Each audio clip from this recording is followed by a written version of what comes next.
Hello, my darlings. Now, listen, I wasn't sure whether to share this. I'm puffed out. Because, you know, I don't want to be offensive to anyone. But this woman, I was just in Helston where I live. Now, I'm afraid already she's placed a bloody curse on me. I aren't going to lie. I'm a bit frightened I'm going to sprout web toes or something.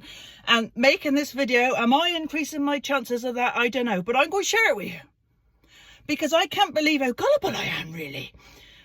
This woman, she was outside the post office on the bench and she's saying, excuse me, she got loudly. And there weren't many people about, it's fairly quiet in Helston. So I went over like a fool. She's looking dishevelled, like she could be in distress.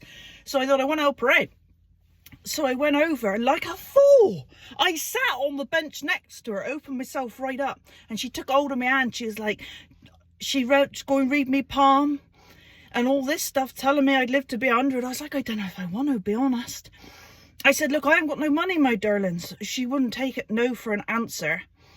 And she was telling me all these things, and that if I didn't bless her, and she asked me for 100 quid to start with, I laughed in her face. I said, £100. I got to say that for my little big shop. This honestly happened. So I was frightened, and she said, I know, I got 11 children. She said, I said, more fool you. But she said, you can spare, I can tell you can spare me at least 50. I said, I can't spare you no notes. I got some coppers and change here. She said, no, you go in, the post office was right there. She said, go in the post office, she said, and get out paper money. And the look in her eye, I was like, she's going to curse me and my children and my grandchildren and all. I was frightened. I went in the post office and I spoke to the chap there, nice man. I said, there's a lady out there. Oh, he said, yeah, I know who you mean. I said, I'm afraid of my life if I don't give her money.